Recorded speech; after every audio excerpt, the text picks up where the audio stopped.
Bonjour Christine. Bonjour. Vous avez accepté de faire cet entretien donc avec nous et je vous en remercie. Votre parcours est tout à fait représentatif des compétences effectivement et des aides que peut vous apporter le département. Oui. D'abord, est-ce que vous avez voté dimanche? Non, j'ai pas trop eu le temps de voter. Ah, vous n'avez pas eu le temps de voter, oui, mais vous avec auriez... les enfants, oui. Bien sûr, mais Je peux voter dimanche. vous allez voter, je l'espère, donc au deuxième tour. Oui, voilà, c'est ça, exactement. Christine, où en êtes-vous actuellement dans votre parcours professionnel? Là, pour le moment, en formation. En formation, oui. Pas de l'homme. Oui. Pendant 3 mois. Oui. Pour après aller travailler avec la société Myriade pour assistante de vie aux familles, pour les personnes âgées. D'accord. Cette association, donc Myriade, obtient des subventions du département. Oui. Et ensuite, on a l'APA, qui est effectivement donné aux personnes âgées. Alors Christine, qu'est-ce qui vous a motivé à rechercher un emploi?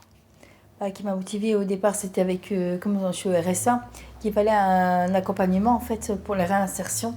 Et que j'étais avec une assistante sociale c'était tous les 1 an renouvelable. C'est l'année dernière, quand j'ai fait le renouvellement, que j'étais prête à reprendre une activité. Parce que le petit, il n'a que même pas 2 ans et demi. Et comme je vous avais dit, qu'il rentre à l'école au mois de septembre. D'accord. Là, effectivement, on double les choses, c'est-à-dire que non seulement vous avez le RSA, mais on se débrouille aussi pour que vous puissiez avoir une activité. C'est là que Pôle emploi, effectivement, intervient aux côtés du département. Oui, et que j'avais justement, c'est l'assistante sociale de l'UTPAS qui m'avait conseillé avec une autre personne qui avait commencé il n'y a pas longtemps à l'UTPAS par rapport à l'accompagnement et que c'était bien de me réinscrire à Pôle emploi aussi. Exactement. Et du coup, j'avais un accompagnement global. Ça veut dire tous les mois, j'étais convoquée avec le conseiller. Christine, vous avez reçu une lettre du département. Est-ce que vous avez constaté un changement? Oui, par rapport au courrier qu'il fallait que, voilà, comme j'étais au RSA, qu'il fallait avoir un emploi de stage, chercher. En fait, c'est un accompagnement par rapport pour l'emploi et tout ça. Donc vous avez vu que la politique du département sinon a changé. Oui, j'aurais pu avoir une pénalité si j'aurais pas fait les démarches. Exactement. Avec une assistante sociale ou. Donc autrement dit, on oriente les personnes vers une réinsertion professionnelle. Oui. Voilà effectivement donc la nouvelle orientation du département qui cherche à réinsérer les personnes dans une activité professionnelle. Alors, est-ce que votre famille vous a soutenu dans votre reprise d'activité? C'était un petit peu dur parce que j'ai refait les demandes et que j'étais au RSA, j'étais à la maison. Et du coup, c'était un peu compliqué que surtout mes grands-enfants et mon mari actuellement, qui savent qu'ils ont eu du mal que je reprenne l'activité parce qu'on avait 2 petits à la maison, que j'en ai un qui va à l'école chez les moyennes sections et après j'en ai un qui va rentrer à l'école au mois de septembre. Et là, je me suis préparée maintenant pour travailler parce que que je pouvais plus rester au RSA, que je préférais de rencontrer des autres gens parce que j'étais maman au foyer quoi.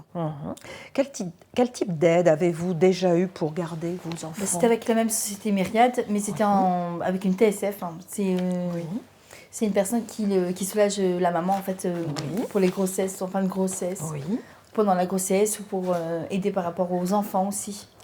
Comme c'était des enfants qui s'étaient super rapprochés. Du coup, c'était vrai que c'était pas facile. Et donc, ça vous a permis effectivement, réellement de continuer à chercher une activité professionnelle, de vous réinsérer dans la vie professionnelle. Voilà, c'est ça. D'accord. Alors, Christine, effectivement, le département offre un certain nombre d'aides aux mamans, aux familles, dans le cadre de la PMI, protection maternelle infantile. Oui. Et donc, ça vous a permis effectivement de garder les enfants. De garder aussi, de s'occuper les enfants. Oui, par exemple, si j'avais des courses, des rendez-vous, qu'on pouvait garder le petit dernier. Ou alors, si je devais m'occuper de tout, pour m'aider par rapport peut-être la vaisselle, faire un peu de repassage. C'est tout et comme ça. Donc voilà encore une aide du département qui effectivement peut servir aux personnes, notamment qui cherchent un emploi. Voilà. Est-ce que votre logement correspond bien aux besoins de votre famille? Non, parce que c'est des vieux appartements. Là, ils sont en travaux à partir du mois de novembre. Oui. Là, mercredi, j'ai une personne qui doit venir par rapport aux travaux pour savoir s'il n'y a pas de...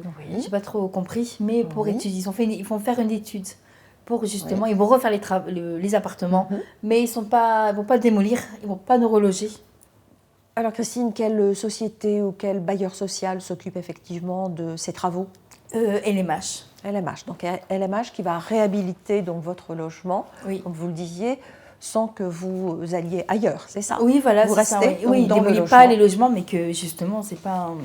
Donc c'est vraiment vieux. Tout est en train de partir en ruine. Il y a l'humidité. Les murs aussi, c'est en train de s'écailler aussi. Christine, merci d'avoir accepté donc cet entretien. Votre témoignage est très important. Oui. Il illustre parfaitement les besoins de la population auxquels nous comptons répondre. Le 27 juin, Christine, on compte sur vous pour aller voter. D'accord. Oui, Faire entendre effectivement votre voix. D'accord. Le 27 juin, on compte sur vous. Nous nous engageons à vous représenter auprès du conseil départemental.